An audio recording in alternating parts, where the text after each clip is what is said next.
بسم الله الرحمن الرحيم. السلام عليكم ورحمة الله وبركاته.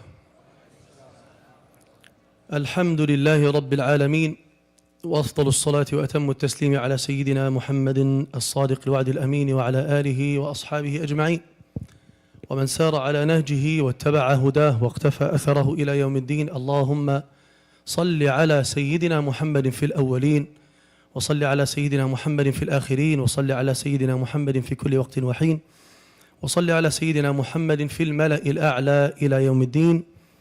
I thank you all for coming. It is an honor to be here tonight and to receive a very dear Ustadh to my heart and a very dear Qari to my heart, Ustadh Nouman Ali Khan and Qari Ibrahim Bakir. So alhamdulillah that Allah Tabaraka wa Ta'ala has gathered us in His house tonight to benefit from the Quran, benefit from the insights and the verses of Allah Tabaraka wa Ta'ala that we can reflect in our lives. Under the title of Youth in the Quran, we will be inshallah happily listening to Ustadh Nouman Ali Khan speaking about Ash-Shababu fil Quran, youth in the Quran. And inshallah we will also be able to enjoy the beautiful voice and recitation of my dear brother Shaykh Qari Ibrahim Bakir as well, bi'idhnillahi tabaraka wa ta'ala. Allah Tabaraka wa Ta'ala mentioned in the Quran regarding His book, His own book, كتاب أنزلناه إليك مبارك كتاب أنزلناه إليك مبارك ليدبروا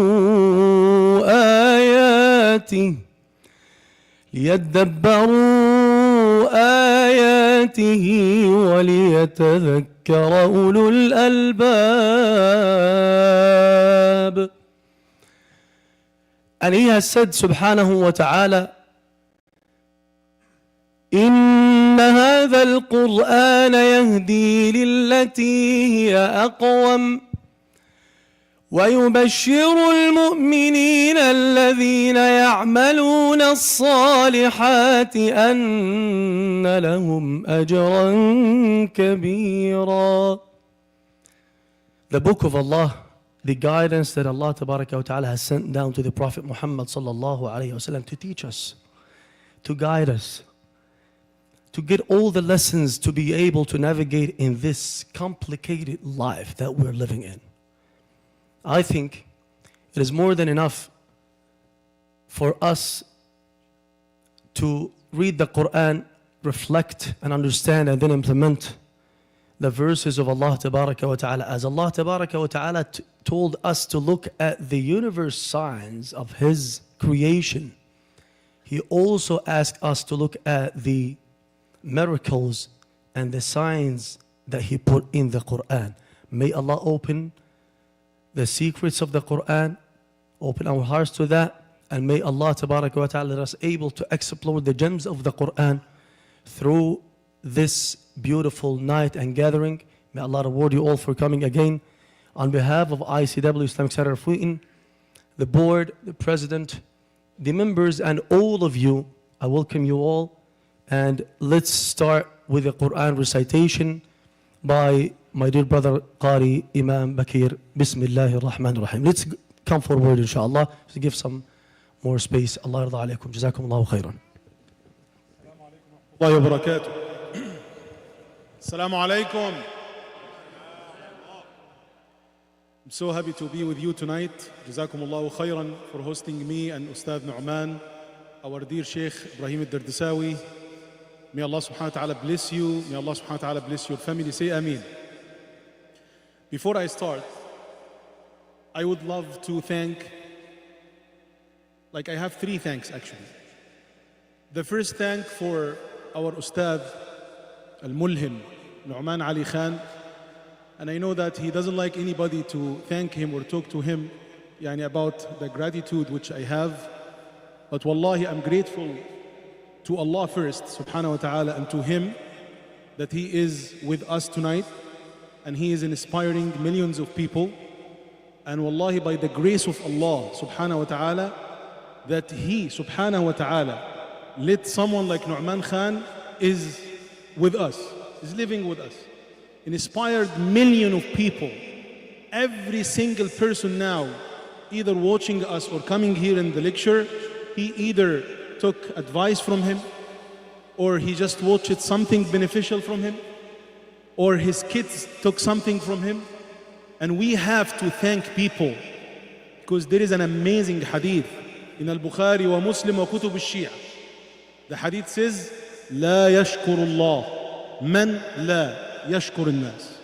The one who does not thank people, he does not thank Allah subhanahu wa ta'ala.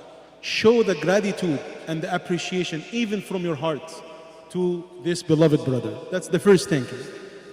The second thanking, I'm just sending my also gratitude, expressing my gratitude to the board, to the officials of this great masjid, that they allow us and give us this opportunity to be with you in this blessed night. فَجَزَاهُمُ اللَّهُ خَيْرًا. The last one and last thanking for Shaykh Ibrahim al-Dardasawi, for the Imam Shaykh Fahmi, Imam of this masjid, and for you guys that you come in this bad weather. فَجَزَاكُمُ اللَّهُ خَيْرًا. Always I say, Ustadh Nouman like bucket of flowers. Everyone is taking some beneficial thing from him. فَجَزَاهُ اللَّهُ خَيْرًا. Well, now inshallah, let us go. I'm going to recite inshallah 3 recitations with 3 maqams bi'idhnillahi ta'ala. Today I picked for you maqam al-Saba and inshallah maqam al-Hijaz and maqam al-Sika. Wal maqamat, it's like the flavors of the voice, the tunes which the Qurra are using it to express the meaning of the ayat, to be close to the Quran when you recite, and to let people, those who are listening to you, also become close to the Quran. For now, I'm going to start with maqam al-Saba. It is sad maqam. When you recite ayat has sad meaning. When you bring this maqam, it attached to the, subhanallah, the point like what they say. I'm going to recite ayat in Surah Ali Imran. Allah subhanahu wa ta'ala is talking about the departure of Rasulullah sallallahu alayhi wa sallam. وَمَا مُحَمَّدٌ إِلَّا رَسُولٌ قَدْ خَلَتْ مِنْ قَبْلِهِ الرُّسُلُ. طبعا يعني, I don't like that. I hope that the Prophet is living with us now. Is that right? When I'm listening to these ayat, I have bad feeling. I hope that the Prophet is alive until the day of judgment. But this is the qadr of Allah subhanahu wa ta'ala. I'm going to recite it by, inshallah, maqam al-Saba. أعوذ بالله من الشيطان الرجيم وما محمد إلا رسول قد خلت من قبله الرسل أفإن مات أو قتل انقلبتم على أعقابكم ومن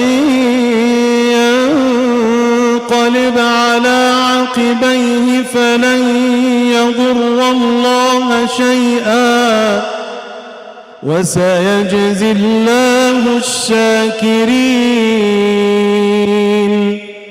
وما كان لنفس أن تموت إلا بإذن الله كتابا مؤجلا ومن يرد ثواب الدنيا نؤته منها ومن يرد ثواب الآخرة نؤته منها وسنجزي الشاكرين. صدق الله العظيم. I end my recitation with Sika, because Sika is heavy maqam, because there is a transition happening in the ayat. Allah said in the end of this ayah, وَسَنَجِزِ الشَّاكِرِينَ. Allah gonna reward الشاكرين, those who are thanking Allah subhanahu wa ta'ala. So there is a transition in the ayat. Then I make also transition with the maqam. I went to happy maqam. Now the second recitation, inshallah, will be with this maqam, maqam al-Sika. And I'm gonna recite ayat. Allah subhanahu wa ta'ala is telling us in Surah Al-A'raf those who got oppressed, they're gonna talk to the oppressors at the day of judgment. ونادى أصحاب الجنة أصحاب النار أن قد وجدنا ما وعدنا ربنا حقا فهل وجدتم ما وعد ربكم حقا قالوا نعم. People of Jannah gonna ask the oppressors at the day of judgment, and they're gonna say, we found what Allah has promised us. Did you find what Allah has promised you? Actually I feel happy when I recite this ayat. Yeah, finally we're gonna take our rights. Yeah, finally, subhanallah. I'm gonna recite this ayat inshallah by maqam al-sika bi-idhnillahi ta'ala.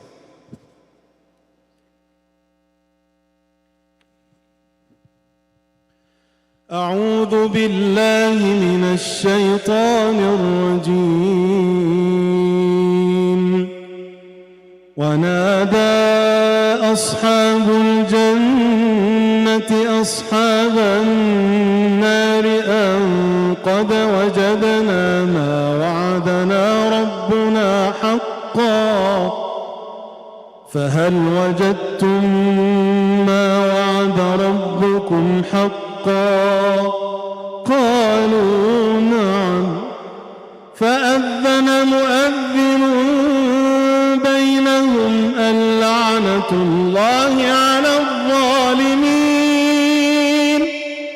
الذين يصدون عن سبيل الله ويبغونها عوجا وهم بالآخرة كافرون وبينهما حجاب وعلى الأعراف رجال يعرفون كلا بسيماهم ونادوا أصحاب الجنة أن سلام عليكم لم يدخلوها وهم يطمعون ونادى أصحاب الأعراف رجالا يعرفونهم بسيماهم قالوا ما أغنى عنكم جمعكم وما كنتم تستكبرون أهؤلاء الذين أقسمتم لا ينالهم الله برحمة ادخلوا الجنة لا خوف عليكم ولا أنتم تحزنون ونادى أصحاب النار أصحاب الجنة أن أفيضوا علينا من الماء أو مما رزقكم الله قالوا إن الله حرمهما على الكافرين الذين اتخذوا دينهم لهوا ولعبا وغرتهم الحياة الدنيا فاليوم ننساهم كما نسوا لقاء يومهم هذا وما كانوا بآياتنا يجحدون. صدق الله العظيم. Last maqam inshallah, then we'll give inshallah al-kalima and the mic to our beloved Ustadh Nouman, will be maqam al-Hijaz. And maqam al-Hijaz, one from the best maqamat. You can tell when the Qari or the Mu'adhin is performing in maqam al-Hijaz that you are in Mecca. I'm gonna give you example inshallah.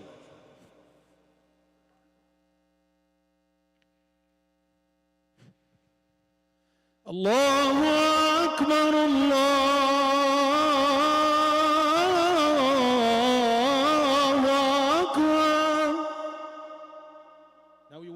Medina, is that right? The Hijaz area there, they are using this beautiful maqam. But how to make it when you recite Quran, not just making adhan. الحمد لله رب العالمين الرحمن الرحيم مالك يوم الدين إياك نعبد وإياك نستعين اهدنا الصراط المستقيم صراط الذين أنعمت عليهم غير المغضوب عليهم ولا الضالين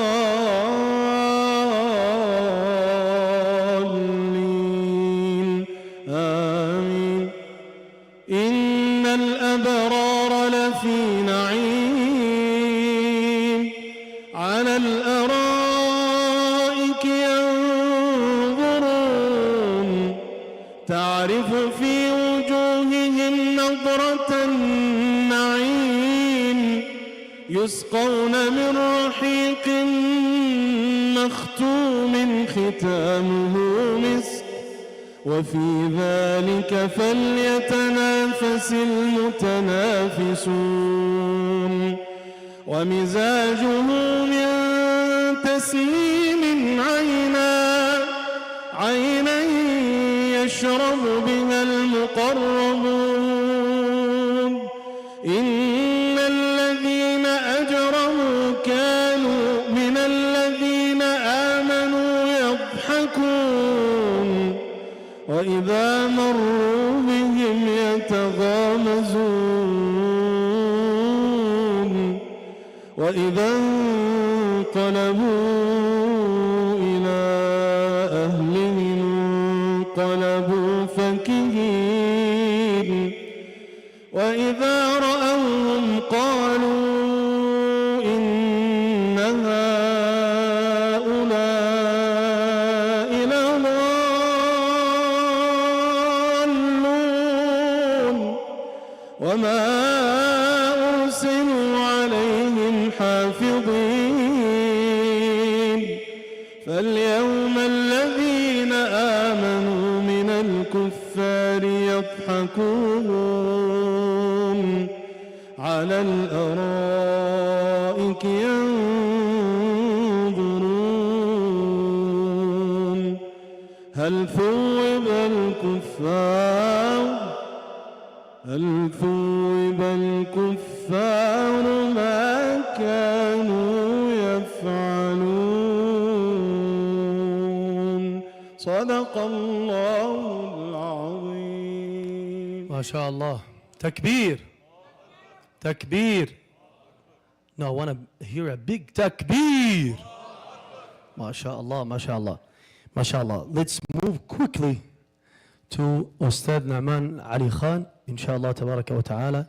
And I ask Allah, tabaraka wa ta'ala, to open the hearts, the minds, and may Allah, tabaraka wa ta'ala, open the ways for our spirit to be uplifted to the Jannah. Say Ameen. Ameen ya Rabbil Alameen. Tafaddal. السلام عليكم ورحمة الله تعالى وبركاته. Higher. Can you guys hear me clearly? Yes. Does it sound good in the back? I think it's How did you hear that? Okay, I'll use this instead. This is better? This is better? Okay, okay. الحمد لله رب العالمين والصلاة والسلام على سيد الأنبياء والمرسلين وعلى آله وصحبه أجمعين. أما بعد فأعوذ بالله من الشيطان الرجيم. أم حسبت أن أصحاب الكهف والرقيم كانوا من آياتنا عجبا إذ أوى الفتية إلى الكهف فقالوا ربنا آتنا من لدنك رحمة وهيئ لنا من أمرنا رشدا. رب اشرح لي صدري ويسر لي أمري واحلل عقدة من لساني يفقه قولي. اللهم ثبتنا عند الموت بلا إله إلا الله اللهم اجعلنا من الذين آمنوا وعملوا الصالحات وتواصوا بالحق وتواصوا بالصبر آمين يا رب العالمين.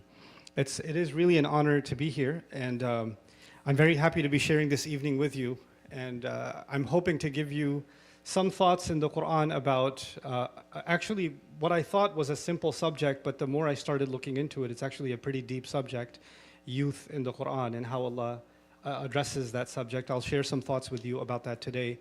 But actually, even as I was thinking about what to share with you today, I realized this should be a series, not just one talk, just on youth in the Quran, because it is something that is just that important. There is a tendency in the age of data, right? We are in the age of data, and everything's been digitized. Even the Quran has been digitized. Many of us, including myself, read the Quran off of apps on our phone, and we can do word searches on the Quran or all kinds of stuff, right? And in that kind of age, it's very easy for us to look at things in a quantitative way, like how many times does this word occur, or how many ayat reference this, or how many hadith are about this, etc., right? And that's all quantity, isn't it? And when you become so accustomed to quantity, you start losing sight of quality, right? So you're just like, oh, this is where this came this many times, or these many words, or these many ayat, or these many stories, etc. And we just become comfortable with the surface kind of reading of what Allah has given us, instead of stopping at every one of those places and saying, this is a unique gift from Allah. It's not just a statistic, right? It's not just, it just happens to be a word that occurred. And this is, I find, because I came originally from a tech background, I was very excited when the digital transformation of the world was also impacting Islamic studies. Many of the tafasir that I study, I would never have had access to them if it wasn't for the digital transformation, right? So now I can look up multiple, maybe 20, 30 tafasir on a single ayah just off of a few taps of fingers. Something that was like, this would take years of travel for somebody a few centuries ago to have access to the works, the life work of those ulama in one place the way that we have now, right? But because of that, we're almost hypnotized. Are you trying to tell me something? Oh, you're trying to say, okay. I thought you were trying to, yeah, it was, I pay attention, I don't know. I especially anybody who's picking their nose, I can't stop looking at them. You weren't picking your nose, it was that guy. I'm kidding. Just wanted to see if you're self-conscious. Okay. But yeah, so because we're in the age of data, I realized in myself some time ago, this is a few years ago, I think I'm looking at Islamic studies too artificially. I'm not putting enough time and effort into the quality as opposed to the quantity of what Allah is saying, right? And that's why, even though I could give you stats today too, this is the word youth has occurred, or its derivatives have occurred this many times in the Quran, these are the stories that mention it, etc., etc., etc. That is not what I'm going to do. I'm going to talk to you about a few important observations about what Allah has done in the Quran to talk about any subject, and in this case it happens to be youth. And the place I want to begin is actually the meanings of the word youth, or the word that Allah chose particularly to talk about youth. And the word originates from the term futuwa in the Arabic language. So the origin is argued as fa, ta, and waw, or fa, ta, and ya. It's ibdal. So there's some argument about whether the last letter is a waw or a ya. But regardless, this word actually in Arabic, it has to do with generosity, it has to do with seriousness, it has to do with strength, it has to do with noble qualities and dignity and decency. It also has to do with mature decision making and real clarity. For example, in Arabic, way before Islam, the Arabs would say, for example, I'm never going to do that. You know how you say, I'll never do it, right? They would say, لا أفعله ما اختلف الفتيان. I'm never going to do this so long as the fatayan, the fata is the singular, the two fata are different from each other. What are the two fata? They meant يعنون بذلك الليل والنهار. So the night and day were actually, each of them were called a fata, right? We use that word to, in easy translation of Quran, we use that word to describe youth. And the old Arabs were using this word to describe something that's distinctly different from something else. And in it, there's a little bit of a philosophy about what the Arabs thought about youth. It is an age that distinguishes human beings from any other age. It is the bridge between childhood and adulthood, right? It's the most pivotal. Like if there's a tent being held up by the middle column or that pillar, the pitch, right? This is the pitch. it separates the two sides, right? And it's strategically important for us to have. You want me to put this on too? Oh, okay.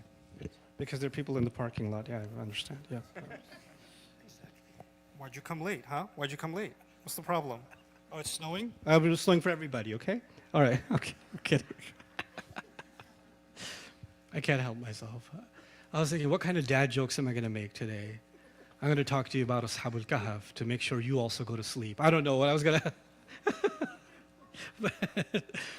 But anyway, so before Islam, the Arabs were thinking about youth as actually a very strong stage, a strong moment in the life of a human being, where they reach the best of their qualities. Now the thing is, interestingly, in the modern age, we think of youth as a time of vulnerability.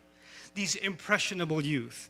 Our youth are the subject of, lots of influences. How do you survive living in the modern world as a vulnerable youth? And our youth are being influenced by this or that or the other. And the youth and the drug problem, and the youth and the alcohol problem, and the youth and the gang problem, and the youth and depression, and the youth and suicide. Youth problem, youth problem, youth problem, right? And if you're too young, you can't handle responsibility because you're just a youth, right? And there's entire machinery in place, because the things that are put in place in the modern world, they're not in place because somebody has an agenda against Islam. They have an agenda for making money. So all the big movements that exist in the world today that influence the world, they exist for capitalistic reasons, right? And one of the most amazing capitalistic markets, one of the most great market segments is young people, right? So marketing agencies want to get you when you're young so that you remain addicted to certain things. Like, for example, when I was young in 1875, there was a marketing strategy to get young people involved in video games, right? More and more. And I'm still a gamer, but that's because of the addiction that was created a really long time ago, you understand? So there's actually, focus groups. Those of you that are in the field of marketing or advertising, those of you that are in the tech industry, especially in the social media agencies, they actually have focus groups dedicated to how do I keep an 8-year-old on the screen, and how do I develop a funnel by the time they're 16, 17, 18, they remain on the screen, and they remain consuming our product. And the reason I'm mentioning that here is because this is a very strategic effort to make sure that young people who are actually immature, kids that are actually not yet physically mature and even mentally mature yet, they're still impressionable, they never actually properly grow out of that stage, and you can suggest anything to them and they'll just do it, right? So we keep grooming them to remain children. We keep grooming boys to remain boys, and we keep grooming girls to remain girls instead of them ever becoming men and women. Right? Them becoming strong and generous and leaders and decision makers and brave. They never reach futuwa. They never reach that. Interestingly, one of the highest qualifications a Muslim scholar can have in the realm of jurisprudence and fiqh is that they can become a mufti and they can do ifta. And ifta itself comes from futuwa. So you understand that there's actually an etymological connection between the ability to make a really mature, well thought out decision, which is what a fatwa is, right? Somebody did their homework, they did their research, they looked at all the aspects, the historical aspects, the current aspects, the riwayah, the diraya, they looked at all of that and they made a conclusion about this is what the Islamic position is. That's what a fatwa is, right? And that fatwa is actually from the word futuwa, which is from the word youth. Right? It comes from that word, which is why, interestingly, another study, and maybe in another lecture I'll talk about this, in the Islamic tradition, mufassirun, fuqaha, people that were on the kalam side of things, people on the tasawwuf side of things, all of them had discussed what is futuwa, what is this, what is youth, how do we define it? And if you look at their definitions, there's many of them, but one thing you find in common in all of them, it's the best qualities a human being can have. Some would say, someone who is a true fata is someone who is just as generous when they're giving food to their enemy than when they're giving food to their friend. That's a fata. Well, Al-Asbahani said this in his writings on what is a fata, right? Someone who does not shift with a trend, and their commitment to Allah and His Messenger remains the same in victory and in loss. This is a fata. In other words, the youth in the Islamic tradition, we're not even touching Quran yet, but just based on the word and how Allah talks about them, the youth are people, they don't follow trends, they create trends. They don't fall into, oh, everybody's doing it, I gotta do it too. Everybody's wearing these shoes, I gotta wear these shoes. Everybody's becoming an influencer, and under the influence, I wanna become an influencer too.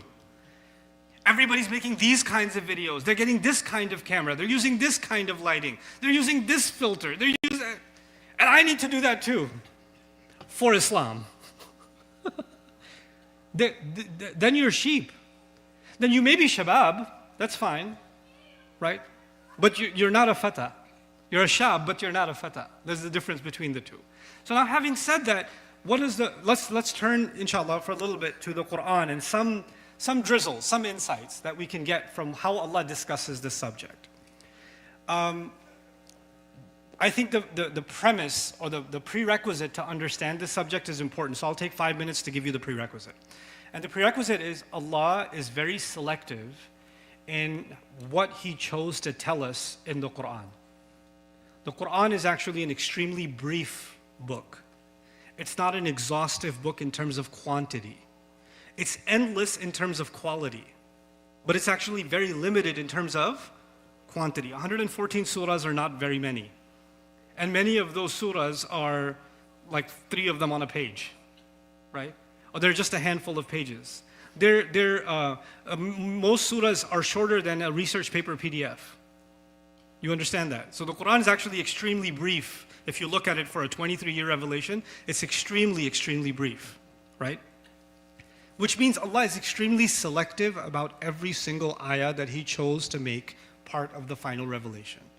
And every word in the Quran is a selection out of endless words that could have been chosen. So the first place, and that's the benchmark place because it's the story of the youth, is Ashabul Kahf. It's not the only place, but I just want to highlight one thing from there. I'll start here and I'll end here also. And I'll go to other places in between. Allah mentions, just by mentioning Ashabul Kahf in the opening ayah of the story in Surah Al-Kahf, it's interesting, He mentioned Ashabul Kahf right after He mentioned, Inna ja'alna ma'ala al-ardi zinatan laha.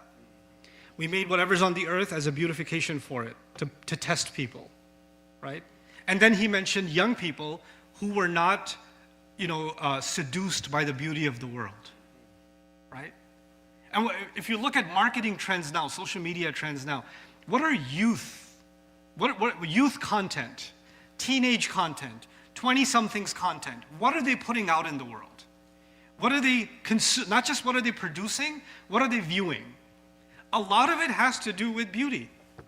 Cars, fashion, bodybuilding, fashion, makeup, right? Beautiful places to go to, right?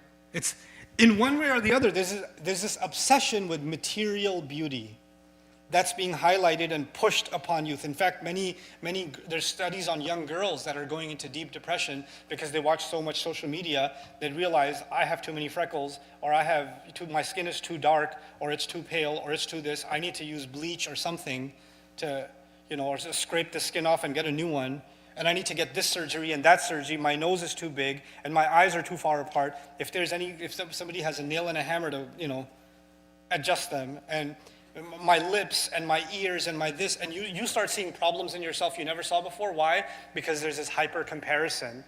And why is that being done? Because it's pushing a certain industry, isn't it? Right? Now 8-year-old girls know all about which filter to use and which makeup brand to use and which filler to use and all of that stuff, right? Obsessed with it.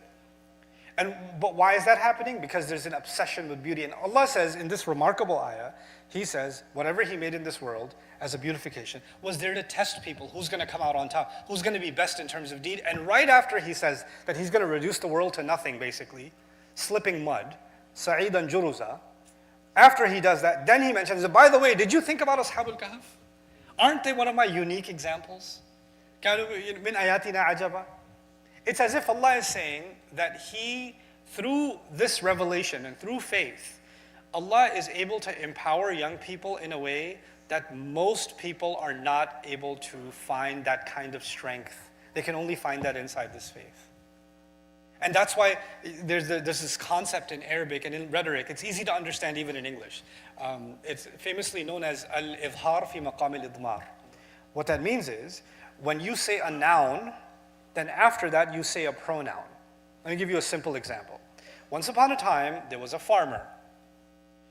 He went to the market. Who's he? The farmer. I didn't say the farmer, I said he. How did you know it's the farmer? Because I just mentioned the farmer first. So the moment the farmer is the noun and he is the pronoun. So the moment I use the pronoun, you already know it goes back to the noun.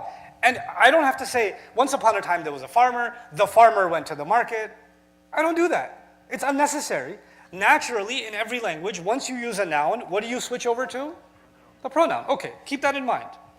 أم حسبت أن أصحاب الكهف والرقيم كانوا من آياتنا عجبا. Did you ever realize about the people of the cave? أصحاب الكهف. That's a noun or a pronoun? The people of the cave. That's a noun. Next ayah. إذ أوى الفتية إلى الكهف. Allah didn't say إذ أووا إلى الكهف. He didn't say when they went to the cave. If Allah said when they went to the cave, who would he be talking about? He'd be talking about Ashab al-Kahf. We expect in natural language that should be a pronoun. What did Allah say? إِذْ أَوَى الْفِتْيَةُ إِلَى الْكَهْفِ. When the youth went to the cave. The youth went. He didn't use a pronoun, he used a noun. Now the question is, this is unusual, right? And the Quran's language is flooded with the unusual. And every time something unusual is there, it's supposed to make you curious. Or it's supposed to at least make you stop and say, hey, wait, that's not what I was expecting. This is something else. Right? Now Allah already mentioned two names for them, people of the cave and youth. Yeah, 2 times. But now that's been mentioned, and then he starts talking about their story in the opening, and then he comes again and says, إِنَّهُمْ فِتْيَةٌ آمَنُوا بِرَبِّهِمْ. They were young people. Wait, but did he already tell us they were young people? He did, and he said it again. What is Allah doing here? I told you, every word is selective, and the Quran rejects so much history, rejects so much others that didn't make its way into the Quran. Allah is very selective about every word, and He chose to mention the fact that these were young people multiple times, when if He never mentioned it, we would have understood the story anyway. Which means this is Allah's way of telling us that their age is of pivotal importance in understanding this story. It's of crucial importance. Now let's think for a moment about the cave before we go elsewhere. A cave is a place away from civilization. You don't have in Chicago, in this neighborhood, two doors down or 2 blocks down, a cave. You can have a man cave, which most of the time is a boy cave, let's be honest. All right, it's got a PS5, it's got a couple action figures. Right? But a cave is out in the wilderness. A cave is away from civilization. A cave is not some place you go to for comfort. A cave is also not some place you go and show off. Check out my cave. Check out these rocks over here. That one's really jagged. Look at this cut. I got that when I was sleeping on it. No, you don't do that. A cave is disconnection. And when something is in a cave, you can't even see it. The cave, the story everybody knows, but it represents something. It represents an alienation from the larger society. These young people were willing to cut themselves off from civilization. Something was so powerful that instead of being drowned in their society, drowned in the trends, drowned in the pressure, when young people come up to me and say, Ustadh Nouman, it's so hard to be Muslim in America, there's so much pressure. I'm like, oh, you want me to get you a little milk? Lactose intolerant? I'll get you lactose-free milk. What religion do you think you're following? These young people said, you know what, we're young. And a cave is usually not on the first floor, if you know what I mean. Where's the cave? It requires a great deal of strength, resilience, fortitude. It requires grit and stamina, physical and mental. And it's not in a safe place. So it requires a great deal of bravery and risk-taking to go to a cave. And if you told your mom, hey mom, I'm gonna go to the cave way up there with my buddies, what's she gonna say? Right? I'll show you cave. right? You don't go there with permission. You go there as an act of rebellion, don't you? You can't just go to a cave like a casual thing. And to make that decision is actually something you decided to put your life at risk to go to a cave. You decided to cut yourself off from the world to go to a cave. You made some very serious moves based on something must be there, something more powerful than any trend, something more powerful than feeling accepted, feeling wanted, feeling valued, judging your value based on how others see you. None of that matters because you're heading to a cave. Because anybody who sees you, where are you going? Oh, up in the cave. Stupid. Where are you going to a cave? Go to college. Go get a job. Why are you going to a cave? What is Allah teaching us through this story? These young men represent the firmness of decision in which they are willing to stand by what they believe, and if the society in which they live is really ready to kill them for what they believe, then they had two options. They could be, and they're smart too, so they could be, oh yeah, if you want to kill us, we're just going to be shaheed. Do it. Do it. I'm just going to go to Jannah anyway, bro. Come on guys, takbir. No. They said, look, if we stay here, we're going to get killed. Or we could stay here and be safe if we just compromise on our faith. Or we need to have an exit strategy. And what did they choose?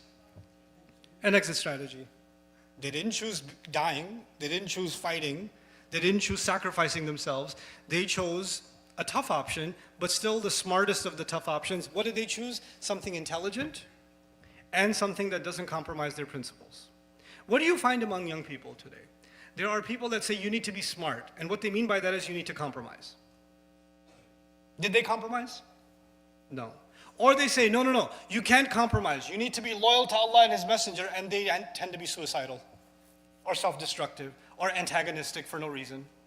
The only way to be loyal to Islam is to be hardcore. I'm hardcore, bro, bring it. Let the kuffar come. Both of these reflect a lack of futuwa. A lack of futuwa. When Allah says, innahum fitya, they did something that represents the height of maturity and the height of commitment to their principles. We have to learn what that means in our time. That's the model Allah has set for us. Now, I won't talk too much about them. I'll give you some other glimpses from some other places in the Quran to keep the conversation going, inshallah. Another thing I want to share with you is fata in the Arabic language, especially when it comes as an idafa, fatahu, fataha, right? Or fityanihi, for example. This was used for servants, slaves or servants. So, Zulaykha had Yusuf alayhi salam as her personal servant in Surah Yusuf. And Allah described her or him as fataha, her fata. Her fata meaning her servant. Musa alayhi salam went on a journey, right? And then where he met someone who he wanted to learn from, right? And where the two oceans meet. And he took his fata with him. Same surah, right? إِذْ قَالَ مُوسَى لِي فَتَاهُ, right? So that in that case, it's a servant. Similarly, Yusuf alayhi salam, later on in the story, it's interesting, the word fata is used in two iterations in Al-Kahf, and it's also used in two iterations in Surah Yusuf. And in Surah Yusuf later on, when his brothers came in front of him and he recognized them, but they didn't recognize him, he told his servants to fill their bags with goods. وَقَالَ لِفِتْيَانِهِ. He told his young servants to go fill the bags, okay? So the point I'm making is in all three of these cases, the word fata is coming in the meaning of servant. Let's put that in modern terms. It's like an employer, okay? Or it's almost like a mentor or a trainer, right? That you're under, or a coach even. You can think of Musa alayhi salam and Yusha ibn Nun's relationship more like a coach or a mentor that he took along with his for his journey, an assistant for him, right? And then there's some more, stronger authority relationships like Zulaykha had over, Yusuf alayhi salam. Or Yusuf alayhi salam eventually was a minister, so he has a relationship with his employees, these young employees, right? But in all of these cases, there's a power dynamic. Somebody's in a position of power and influence and authority, and somebody has now surrendered to that and say, whatever you tell me to do, I will do, right? And there are three different scenarios here. So look at these different scenarios. You've got Musa alayhi salam, who's a great teacher. I mean, who wouldn't want to be a direct student, personal personal assistant to Musa alayhi salam. It's an honor to be in that position, right? So you have a great mentor in this case, personally. And then you have another scenario in which you have a terrible person in authority over you. What story is that? It's the story of Yusuf alayhi salam and the wife of the minister. He's her fata. He has to do what she tells him to do. Go clean this, go get that, go cook this, go make that, go talk to this person, go there. He's just, every day he's just sami'na wa ata'na to what she says. You understand? That's his life. Now, what is Allah teaching us in these scenarios? Perhaps Allah is teaching us that sometimes young people end up under the influence of someone who's not suited for influence. Sometimes you end up in a job where your manager is terrible. Sometimes you end up in a class where your teacher is a tyrant. Does it happen or no? Sometimes you're in a sports team, you're in the wrestling team, you're in the basketball team, and the coach hates you because you're Muslim. Might happen in Chicago all the time, possibly. Okay. You may be in a situation where the person above you, the person who has sway over you, authority over you, is your employer, is in some position of leadership above you, and you're just a young person. You're supposed to be learning from them and surrendering yourself to them and be humble to them. They are not the right person to be in that position. Oh, people in the back can't hear me? Oh, why'd you come late? I'm kidding. I'll hold it closer. Or you could be lucky and very fortunate that you're in a situation where the mentor above you is someone like Musa alayhi salam. Isn't it? Now the thing is, if you have a tyrannical mentor, what are they going to do? They're going to try to break your moral principles. They're going to try to break you. You could end up, for example, in university in a class, like I ended up in a philosophy class, where I was at the time, I was young and stupid. Not like this generation. You guys are young and smart. I was young and stupid. But I would challenge my philosophy professor all the time, instead of just staying quiet. And the professor made it a mission to just put me in my place. And he wanted to kind of beat the Islam out of me, right? With debate or with, conundrums and things like that, right? But what are they trying to do? They're seeing your principles as a problem. And they want to break that down from you through what they consider mentorship, right? Isn't that what Zulaykha is doing to Yusuf alayhi salam? Right? That's what she's doing. And so it could be that there are people in a position of authority over you, and if you are truly a fata, in the spiritual sense of the word, even the mentor will not have sway over you. You'll be able to draw a line. You'll be able to say no. You'll be able to stay in service and yet not be in surrender. Right? He still serves her, he's still her servant. And even after this incident happened, by the way, he was still her servant. When she invited all those ladies, and she said, let me demonstrate, who did she call? Yusuf alayhi salam. And he didn't say, you shaitani woman, I'm never coming to listening to you again. No, he still works for her. He still had to come out. He's still in the same job. He is in service, but he's not in surrender. That's one lesson. The other lesson is, what kind of mentor should you pick? So Allah chose the case study of the ideal mentor is Musa alayhi salam, right? What's amazing about this story is that halfway through the story, until the halfway point, Musa alayhi salam had a fata. He had a fata. And for all practical purposes, in the second half of the story, he became the fata. He has a mentor now. He's the one being corrected. The first half of the story, he's getting upset with his student for making a mistake. In the second half of the story, he's afraid that his teacher is going to be upset with his mistake.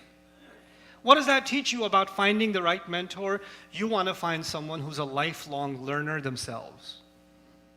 The right mentor for you, the ideal mentor for you, is not someone who says, I've already reached the top knowledge, the top expertise, I'm already number one, let me help you get there.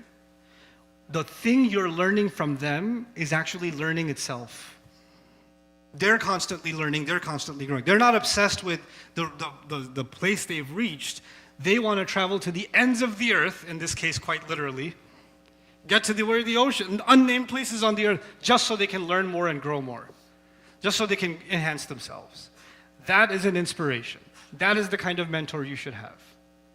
People that are constantly pursuing growth.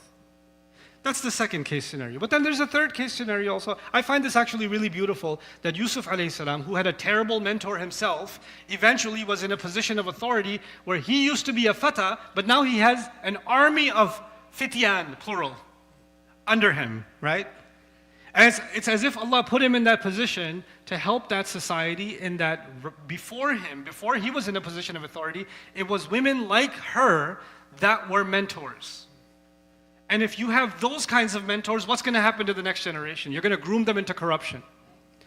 Yusuf alayhi salam, his job is not only to save Egypt from economic corruption.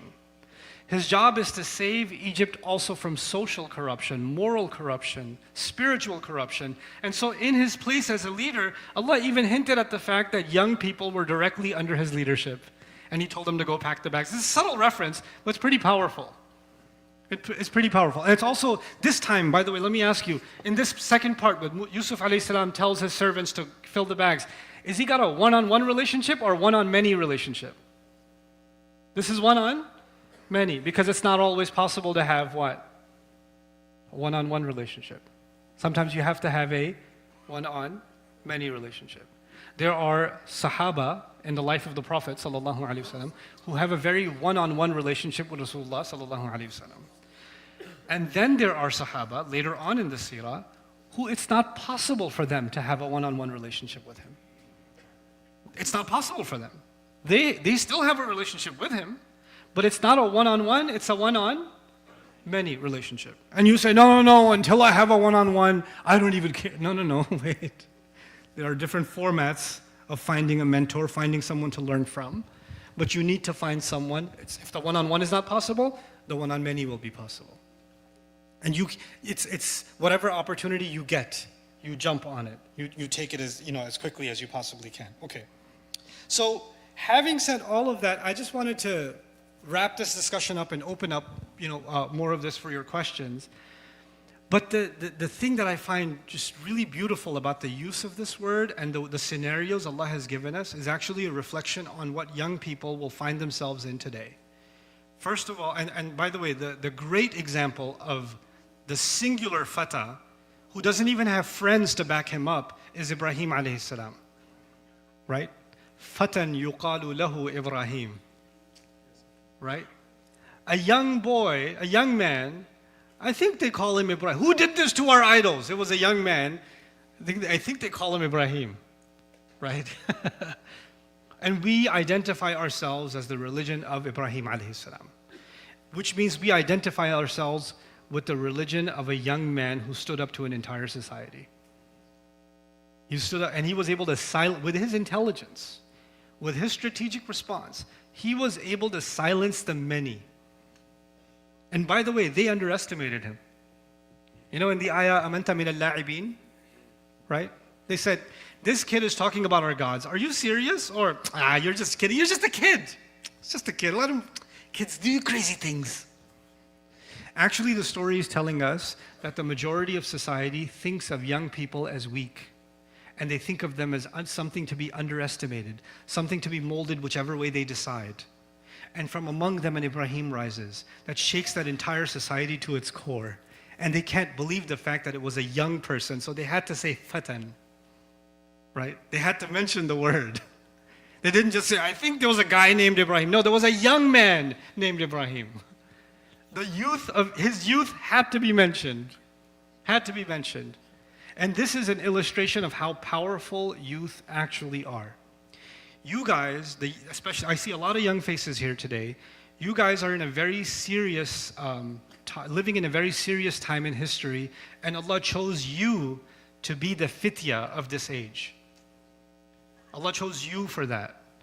And what that means is you were supposed to be born, and you don't even know a time where TikTok and Instagram didn't exist. You were supposed to be born in the age of social media. You were supposed to be born in the age of mass information and disinformation. You were supposed to be born in the age of the exposure of mega corporations and politically changing climates. You were supposed to be born in the age of everybody's arguing with everybody, right? You were chosen to be born in this age. Nothing Allah does is by accident. And let's go back to the original definition of a fata. someone who stands their ground, someone who makes mature decisions, someone who doesn't sway from one way to the other. There is an expectation from Allah that all of you are going to rise to the occasion. If you think this is an age of fitna like no other, then Allah has raised a generation with potential strength like no other. Allah would not allow a large problem to be created while not at the same time creating an equally or even stronger solution. And the stronger solution is actually the young people. It is actually the youth.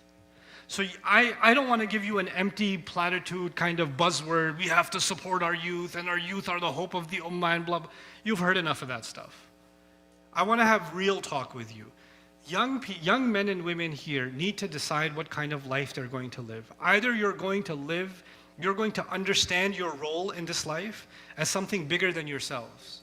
It's not, the world doesn't revolve around you. You can no longer survive living on main character syndrome, right? If you need to keep hearing lectures about your personal healing for the next 20 years, then Allah will replace you with someone else. Because trauma is a part of life. Difficulty is a part of life. Aggression is a part of life. Having difficult family members, congratulations, every prophet had them. Name one prophet that had a functional family situation. Nuh alayhi salam, Ibrahim alayhi salam's dad, Yusuf alayhi salam's brothers, Rasul sallallahu alayhi salam's uncles, right? There's a lot of toxicity to go around. But they not only survive, they thrive. They thrive in the middle of difficult situations. So the idea that somehow you are supposed to be crumbled by the difficult situations you find yourself in is a lie that is being fed to you by people that don't want you to realize the strength you actually have. You're denying yourself the self-assurance, the self-confidence that you actually contain within yourself. And you keep doubting yourself. When you come to speakers like me or others and you say, how do you know what to do with your life? I asked myself when I was 18, 17 years old, I never asked myself that question. I thought that if one of my friends said, I don't know what to do with my life, I'd take him to the side, smack him across the face and say, do you now know? He says, yes, I understand. Not that I want to slap you, but maybe you need to slap yourself a little bit. Maybe you need to stop being so unsure of yourself. It's clear what Allah has made you good at. It's clear what potential you have. It's clear to you. Pursue it. And if you fail, pursue something else. Why are you so afraid of failure? Why are you so afraid of pushing new boundaries? Why are you so hell-bent upon being different from the past generation, but at the same time, you're so concerned about being like every other dumb teenager? You want to be unique, but there's nothing unique about being a copier and a copycat. Why do you want to be like everybody else? I actually didn't even mention one glimpse, one last thing about youth in the Quran that I find amazing. Unexpected place in the Quran. Yusuf alayhi salam was in jail, you know that, right? وَدَخَلَ مَعَهُ السِّجْنَ فَتَيَانِ. Could have been mujriman. Could have been rajulan. Two criminals entered jail with him. Two men entered jail with him. Right? What did Allah say? 2 young men entered jail with him. Is that strategic from Allah or no? Is that deliberate? Why is Allah wanting me to realize these guys are fatayan? Why? Because they're in jail, they're around all kinds of people. They're around gang leaders, they're around hardened criminals, they're around intimidating people, right? And if you know anything about the jail environment in the ancient times and now, you form groups and cliques in order to survive, and you conform and you belong, and that's how you can survive. And these 2 young men are clearly influenced by who? Yusuf, another fata. He's young also, right? He's young also, and these 2 young men are influenced by him. Are they influenced by him because he's giving eloquent speeches and he's getting up there and firing the crowd up and that's why they got influenced by him? Or, what is so influential in jail about a young man who entered jail? They see he carries himself differently, he talks differently, he walks differently, he eats differently, he sleeps differently, he treats the elders differently, he deals with ignorant people differently, he controls his temper differently. I've never seen anyone my age act that mature. Bro, what is it that you have for breakfast? You got something going on that I want a part of.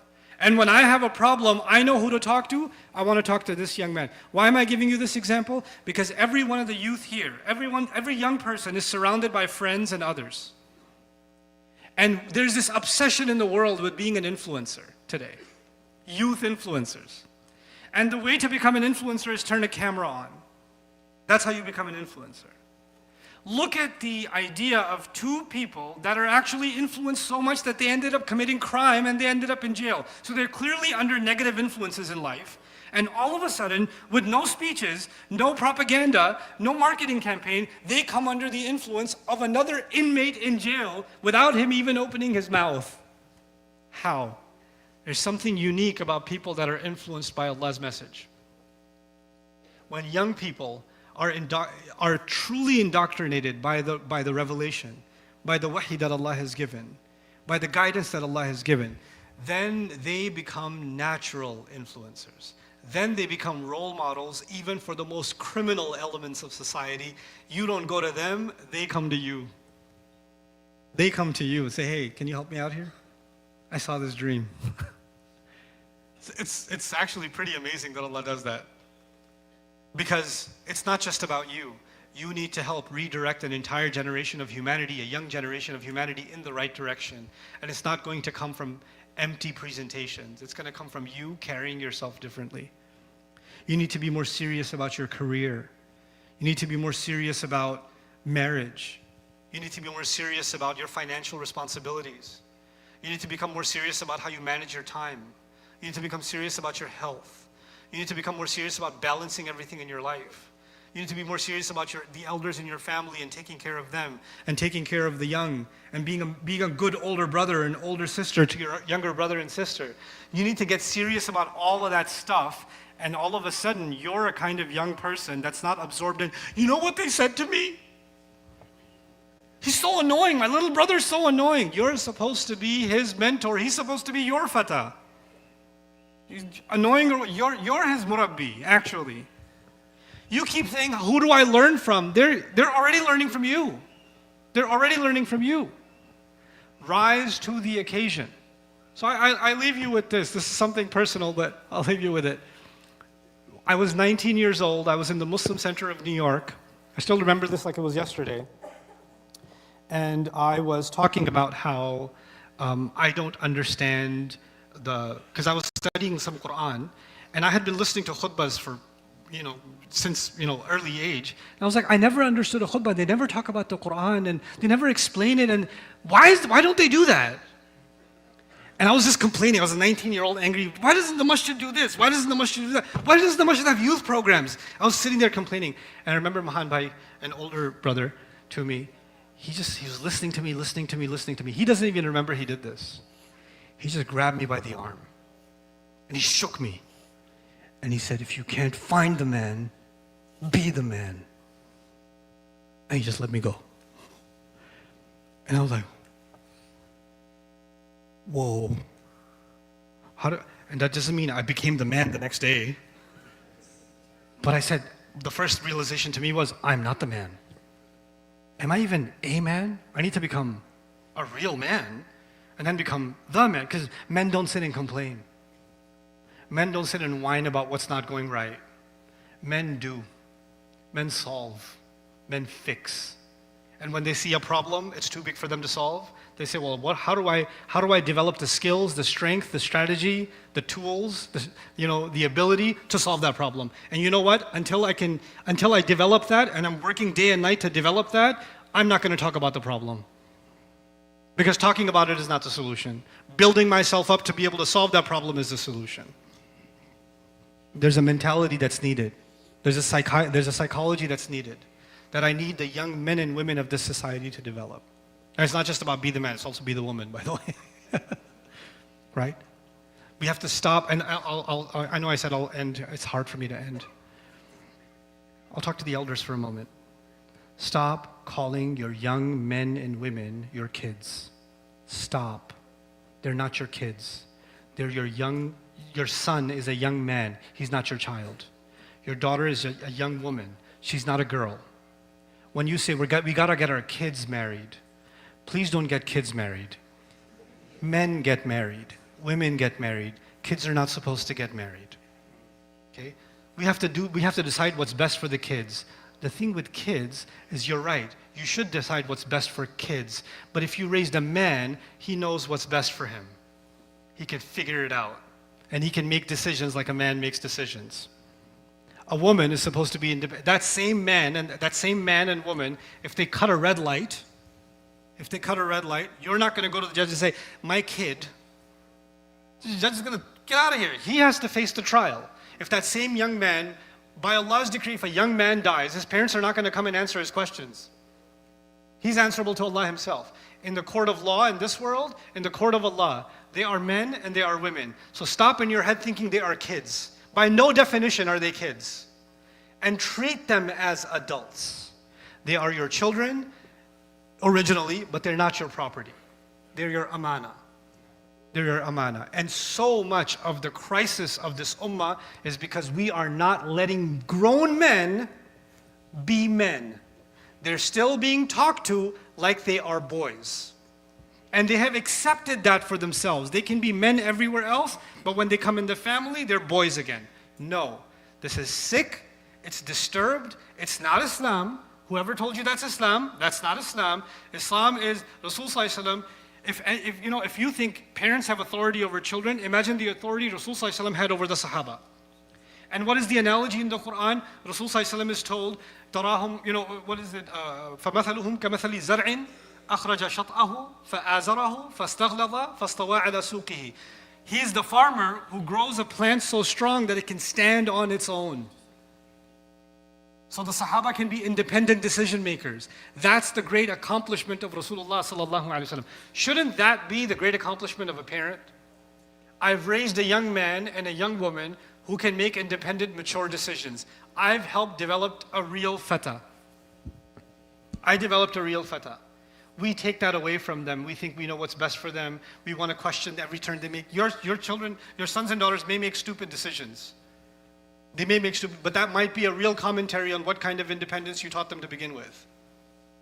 We need to let men be and let women be. Jazakumullahu khairan. Assalamu alaikum wa rahmatullahi ta'ala wa barakatuh.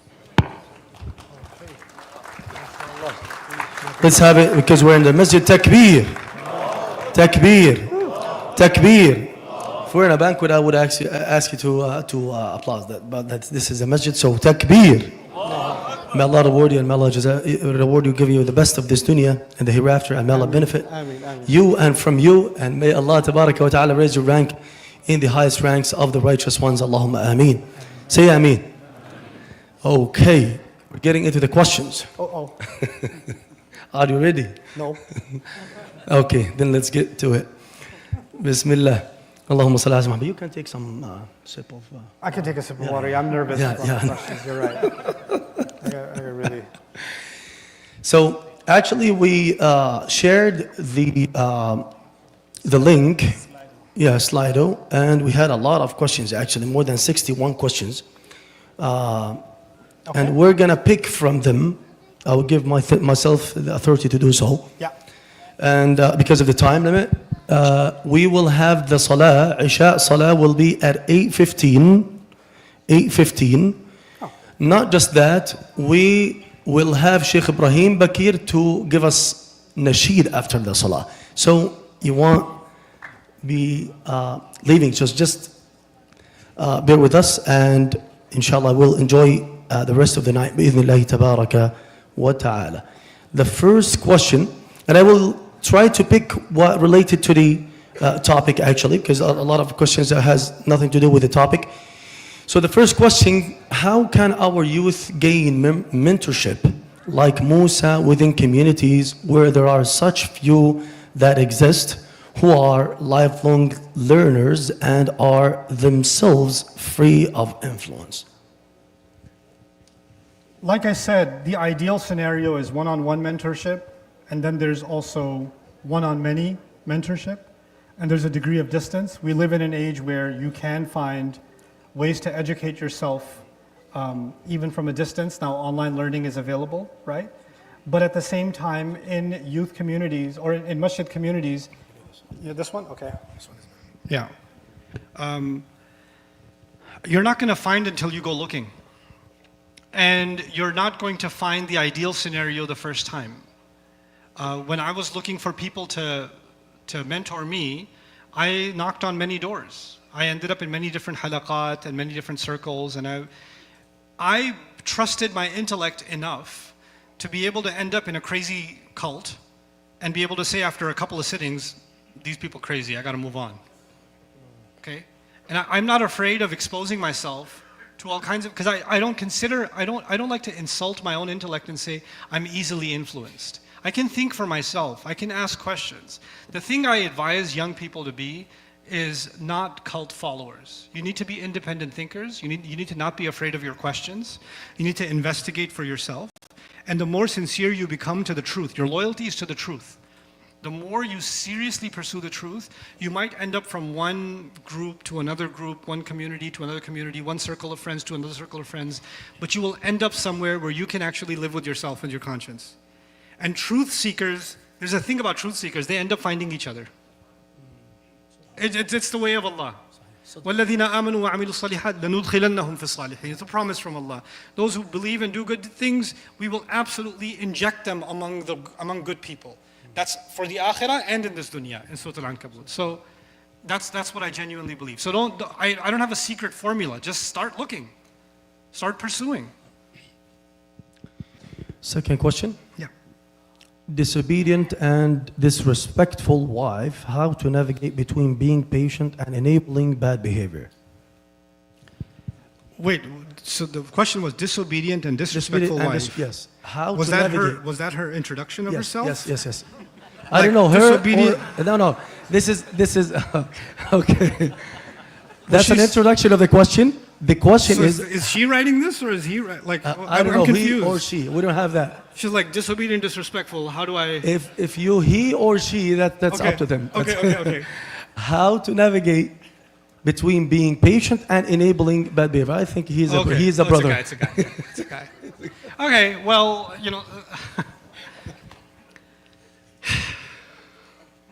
Okay, I'll just tell you what I think about the subject.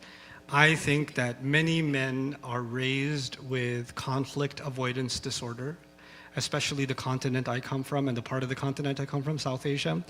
Many men avoid conflict. They avoid an argument. They avoid speaking up, even if in the most kindest way. There's only two options, either zalim or mazloom. There's only two gears in that car. Either you're an abusive husband or you're a husband who gets beat up psychologically. There's only two. There's no third gear, right?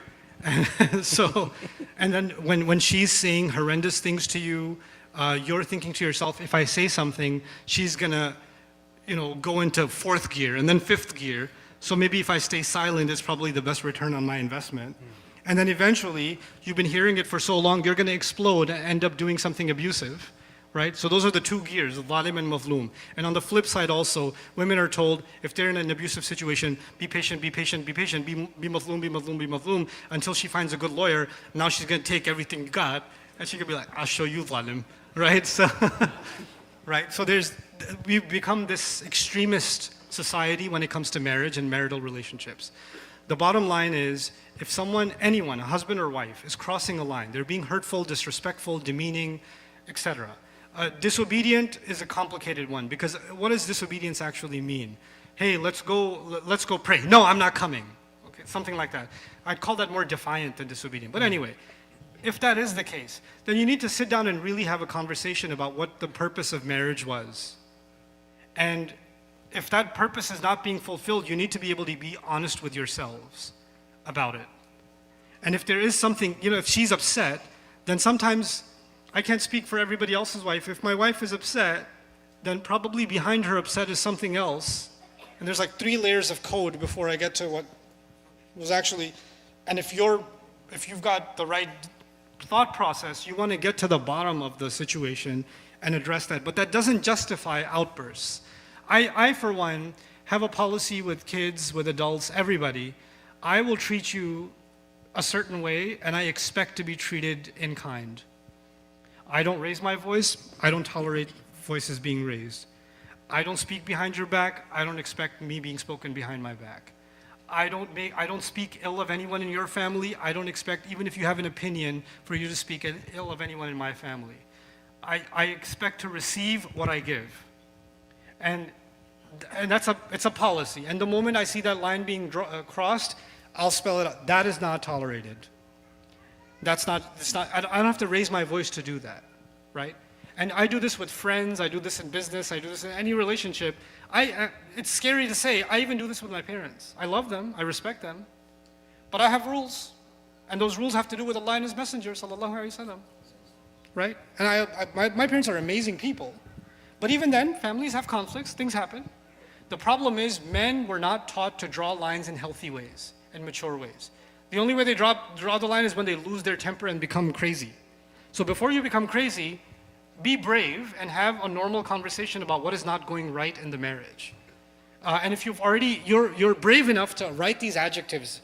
What was said? Disrespectful, disobedient. It was something else. It was on the spicy one. That was it? Okay. You're saying this stuff, which means you've had unproductive conversations already, my guess is, right? So if you're asking me for advice on how to subdue some cattle, then that's not going to work in a marriage.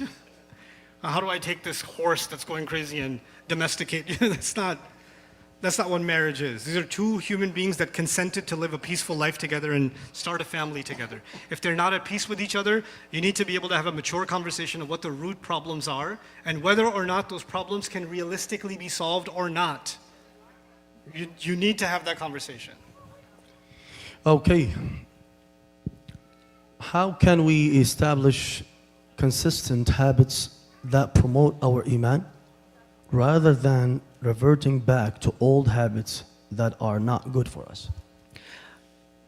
You're not going to like my answer. Yes, sir.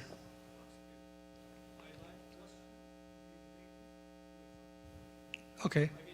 I like questions to be related to everything. Yes. Okay. I will take that into consideration. I appreciate it. But I've been public speaking for many years, and I know that the community has certain things that have been on their mind. And even though I came to speak about a subject, I consider coming and speaking at a community an act of public service. So when people ask what is unrelated to the topic, generally, my policy is not like I don't know other people's policy, I'll tell you my policy. My policy is something must be bothering you to the point, or it's unanswered to the point that you were compelled to ask someone like me in this kind of a setting, right? So instead of me saying that's not related to my topic, I would rather, even if a little, address that because I see myself in a position of public service. You're not here to serve my subject, I'm here to serve whatever is needed by the community. Though I do appreciate that people came here for a certain intention. They came to learn about youth in the Quran, and there should be youth-related questions. But at the same time, I'll end my response to you with this. Some of these subjects, youth need to hear about this. That's why they need to hear about this. If these problems that the adults have are going to be youth problems in 10 years if they don't hear these things. So it's not so disconnected as one might think. So the habits thing, you're not going to like my answer. I don't endorse, here's 5 ways to build healthy habits, and here are 10 tips for better wudu or whatever. I don't like gimmicky answers. Look, habits are a result of conviction. Why do you pray 5 times? You're convinced it's something you must do. Why do you wake up and go to work? It's not a habit. You're convinced it's something you must do. Why do you stop at every red light? You're convinced it's something you must do. It's a mindset that you have where you're convinced. Once a human being is convinced of something, you don't have to tell them to do it. The fact that you keep falling off of a habit or another is because you're not convinced of its value. So this is not a problem I can solve for you. You have to ask yourself what you're truly convinced of. Because if you just hear some motivational speech, get a little bit of adrenaline and say, yeah, I'm gonna learn Arabic, then that adrenaline's gonna go and so is Rafa' Nasab and Jar. It's gonna be gone, right? It's not, or I heard Shaykh Ibrahim recite such beautiful recitation, I wanna learn that recitation too. You know what, I'm gonna.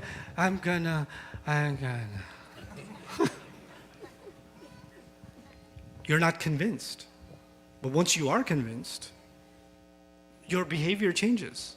your sleeping habits, your waking habits, your consistency, the things you sacrifice to make time for all of that changes. So to me, it's question your own convictions. That's what it boils down to. That young man is raising his hand. If you... No. Be so nice. I know there were written questions. You have to wait your turn. These people ask, but I won't forget you at the end. Okay, okay. Inshallah. It has to be written, so sorry. Okay. I thought you were checking your text messages. No. No. Okay, yeah. I'm just kidding. Okay. Many youth struggle with addiction of pornography and masturbation. What are your suggestions for someone who is struggling with this?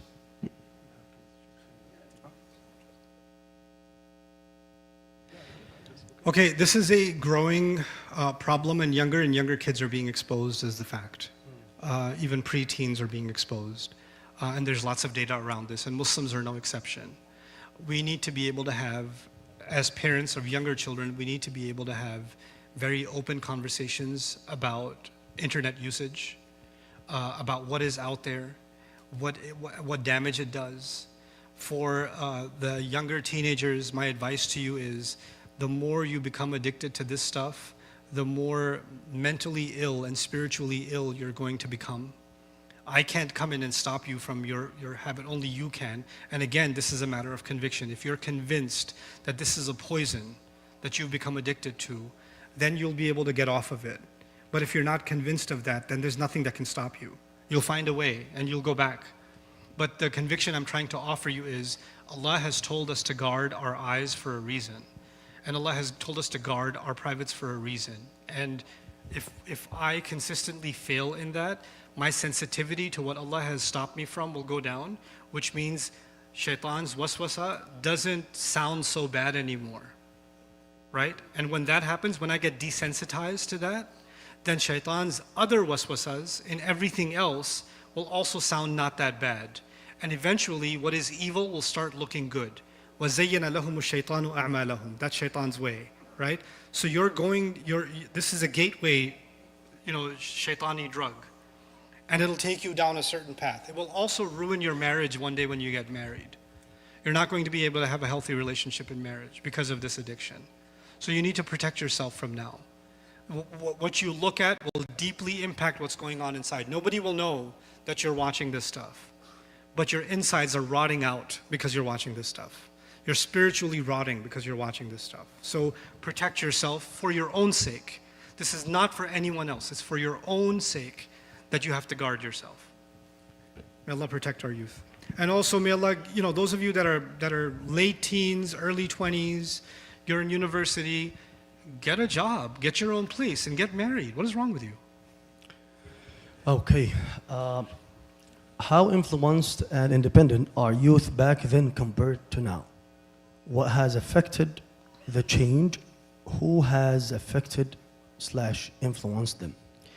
The world has changed. We can't compare the Sahaba's times to now. They were living in a completely different economic system, a different social system.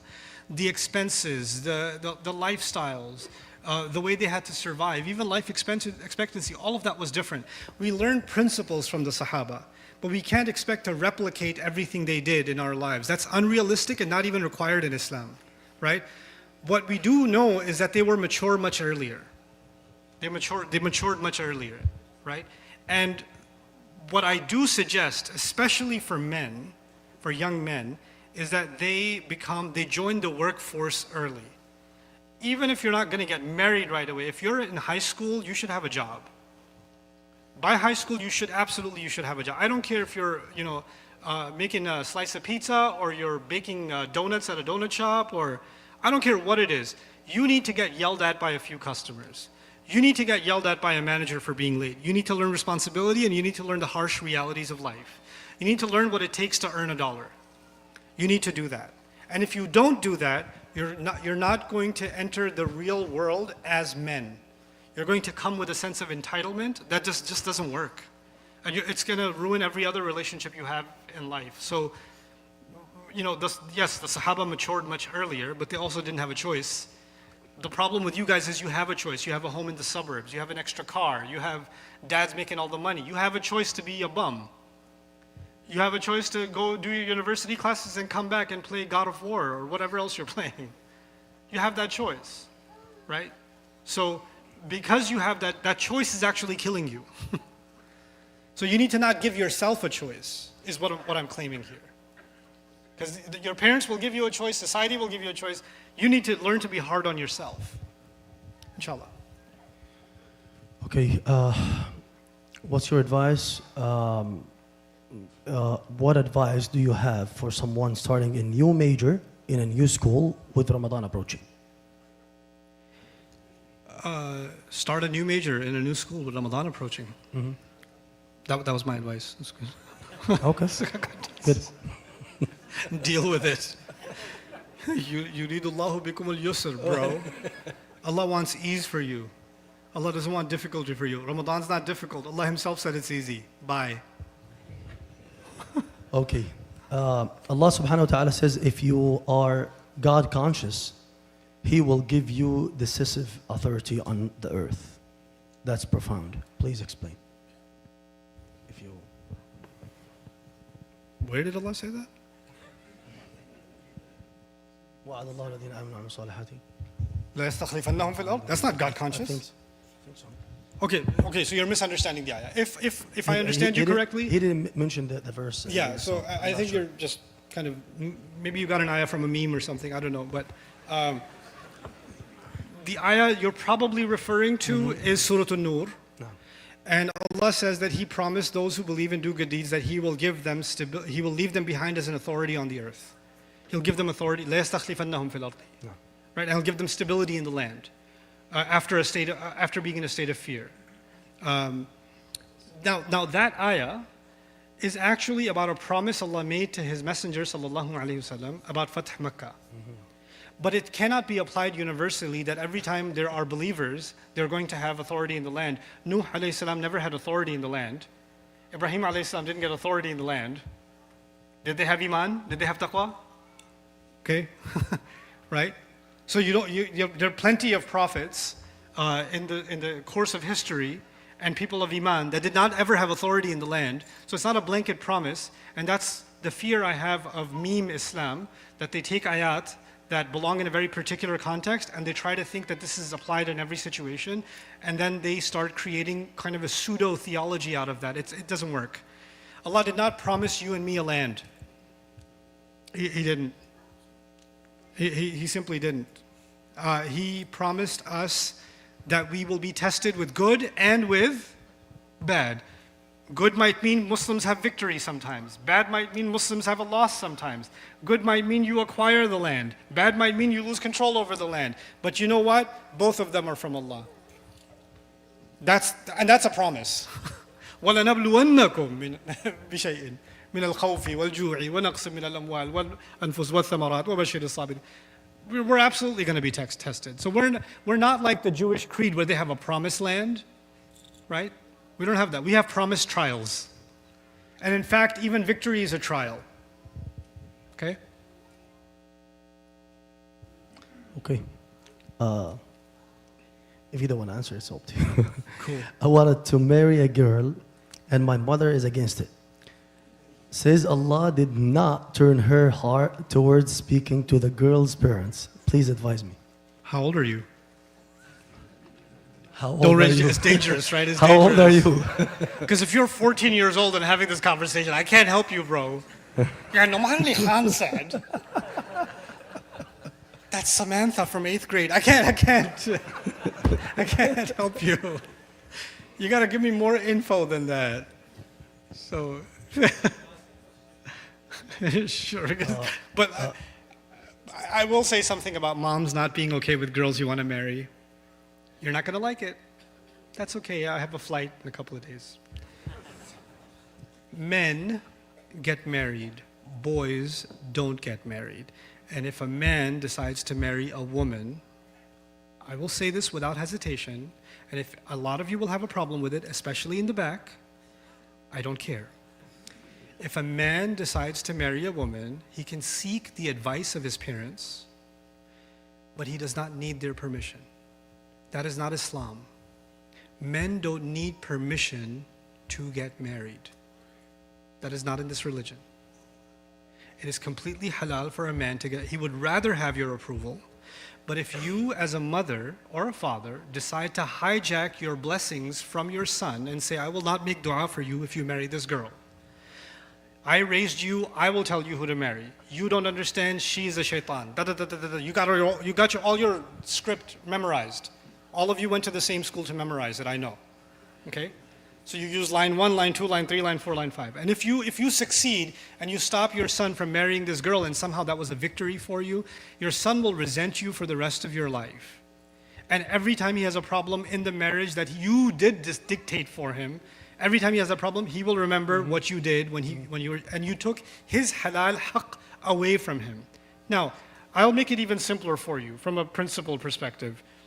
How many young men here that are unmarried? Raise your hand. Okay. All right, good. Did you drive here? How many people drove here that are unmarried? Did you ask your mom before you drove? Okay. Did you have lunch today? Did you ask your mom before you ate what you ate? And how many bites you should have? Did you? Okay.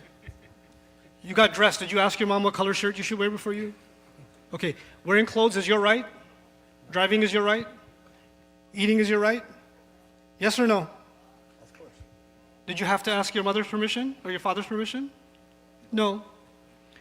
Tell me which halals there are where you have to have the permission and which halals there are where you don't have to have permission. There's no such thing. If something is permissible, it's permissible. If something requires permission, it requires permission. The deen is clear. We're the ones that are unclear. We're the ones that are unclear. And again, if my son gets older and one day says, Baba, I want to get married. Who do you want to get married to? This girl. You sure? That's a lot of missing teeth. He said, that's what I like. She's got kahf in her face. I got whatever. That's what I like. I like her. Okay, I think it's a bad idea, but it's your bad idea. You're a man. If this is the well you want to jump into, you are free to. I will support you. And if it doesn't work out, I won't tell you I told you so. Just don't ask me for the dentist bill. But it's your choice. In fact, my principle will be that even for my daughters. My daughter came to me, I want to marry this young man. Okay, he's Muslim? Yeah, okay, all right. You want me to look into him? No, I looked into him already. I wouldn't have come to you if I didn't do my homework. Okay, you did your homework? Okay, then I'm good. I'll look into the family, but it's your decision. You're a grown woman. Allah has given you that right. I'm not going to take it away from you. That's fine.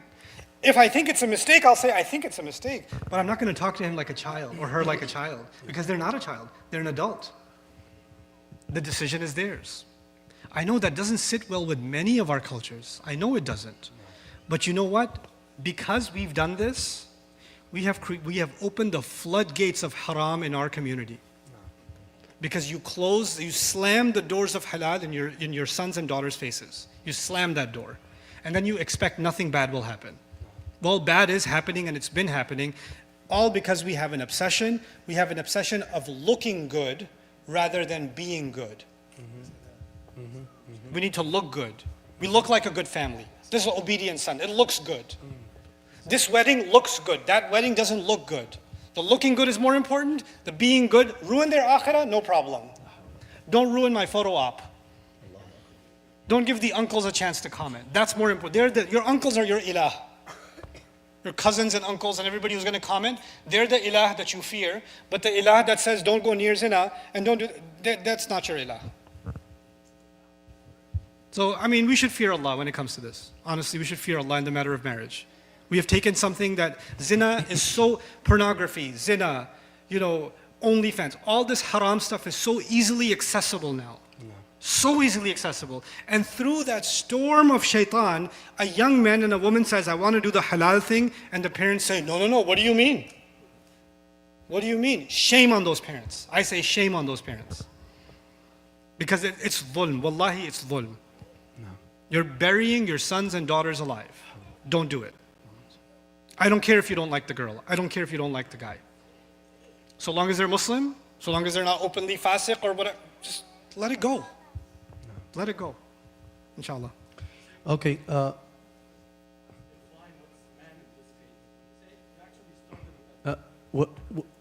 We don't have that. I could do that, but we can talk after. But I have to finish that, inshallah. Okay. So I'm so sorry for that, but I have to stick with what I have. I feel overwhelmed by the amount of du'as you can do at this time and that time. Like it makes me feel like useless. I feel like I'm not doing enough. You're not doing enough. Okay. You're useless. You didn't memorize 500 du'as. You know there's a du'a for when someone calls you useless? There isn't. I just... You don't even know that one. Okay. Look, the essence of du'a is that a slave turns to Allah and asks for help. That's the essence of du'a.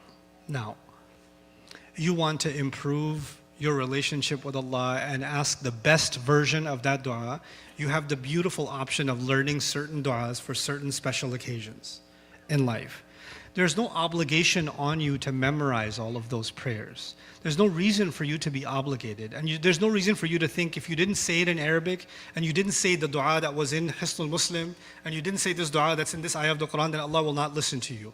When Ashabul Kahf, the story I just mentioned, the young people of the cave, when they said, رَبَّنَا آتِنَا مِن لَدُنْكَ رَحْمَةً وَهَيِّئْ لَنَا مِنْ أَمْرِنَا رَشَدًا, they made a dua to Allah, yeah? But at the time they made that dua, they weren't reciting Quran. Quran recorded their dua. They weren't reciting the dua from the Quran. The Quran is reciting their dua, which they're not prophets. So where did they come up with that dua? From their own heart. And Allah appreciates their heartfelt dua so much that He put it in the Quran. Just think about that. So what is valuable to Allah then? The dua that comes from the heart. It can come in Farsi. Agar Farsi mein fomen, da Farsi ga bezanen. कहते खुदावंद अगर उर्दू आती है उर्दू में दुआ कर लें तो पंजाबी आती है पंजाबी च गल करो तो साहब لو دعوتم الله بالعربية فسألوا بالعربية. Okay, en español, por favor. MashaAllah. MashaAllah. Right. So the real issue for all of us should be, we should be having a sincere conversation with Allah, and then the icing on the cake is learning some of these du'as when the time comes. So you shouldn't feel overwhelmed by that. That was the last one, right? By the way, that little marriage thing, I'm going to make sure I'm not talking about a 14-year-old, right? So it's just, when I said men, they're financially independent, mature adults that are ready for that decision. If you're still living in your mom's basement, then you shouldn't be having a conversation about, I want to get married, it's my haqq in Islam. No, it's your haqq in Islam to be a man first. So, Got your answer. So, okay, so last one, because in less than 2 minutes we will make the adhan and the iqamah. Last one is actually, I feel that a lot of questions has to do with marriage. A lot of questions, of course, that's concerning youth. But the last question that I would pick from all these questions is, many young adults and early 30s men struggle with depression. Almost 4 out of 5 suicides in the US are by men. I pray regularly and read Quran. What can I do to fix? I think by the end you were saying you're suffering from depression. That is a major crisis worldwide, men in depression. And I think it does have to do with how men, their true purpose has actually been suppressed. We've only got 2 options, blue pill or red pill nowadays, right? And there is a black pill, or there is a no pill response, which is, the Quran has its own definition of what men should be living up to, and we're not able to live up to that. The moment your nature is being suppressed, something will go wrong. Depression is an abnormal state, and abnormalities happen when the natural course isn't allowed to flow, right? When men, for example, aren't allowed to make independent decisions even at the age of 30, and everybody's interfering in their decision-making process, that can be a form of depression. When they're being controlled in a relationship, that can be a form of depression. When they're being financially abused, sometimes even by parents, give me the paycheck, I'll give you lunch money. Men should not be giving parents their paycheck. They can support their parents if they like, but your father doesn't. You don't owe your father your paycheck or your mother your paycheck. You should have your own financial control. When men are in situations where they're not actually able to live up to what الرجال قوامون على النساء means, then I think the consequence will be mental health disorders, psychological disorders, spiritual disorders, right? You're supposed to be able to be independent. عز الرجل استغناؤه عن الناس. The dignity of a man is that he's not dependent on others. You're not in debt. You're not burying yourself in debt. You're getting a job, you're making your own income, you're making your own decisions. That independence is actually part of fulfilling your natural role as a man. That's supposed to happen. To be able to be the caretaker of your family, to be the protector of your family, right? And also to actually have a healthy bond with other men, to have brotherhood. Because a lot of men are so isolated between their job and family and all of that, that they don't actually even ever hang out with their friends. They have no time for them. Or the other extreme, they're only hanging out with their friends and they abandon their family. If something is out of balance, then it will impact you spiritually, mentally, physically, in every way. And I do think depression is the result of the imbalance lies somewhere. And it's different in all of our lives. So we have to identify where that imbalance is and really seriously address it, inshallah ta'ala. Jazakumullahu khairan, barakallahu feekum. May Allah reward you and may Allah bless you. I want to thank you on behalf of every single one of us here for coming up and coming out to us, visiting us, enriching our knowledge and enlightening our sides of all these topics. May Allah bless you, reward you, and increase in your knowledge and increase you in your hasanat and raise your rank. May Allah reward all of us and especially reward our parents and their generation that helped build these centers and these facilities and allowed us to be Muslim in a way that we are Muslim today. We owe a great deal of debt to all of them. So before we call the adhan and make the iqamah, inshallah, I wanted to let you just look at the construction that we have. Alhamdulillah, inshallah, before Ramadan, this part of the masjid will be for our sisters, inshallah, tabaraka wa ta'ala. That's out of your generosity. Jazakumullahu khairan. Please do not leave without giving something and donate something for the construction that we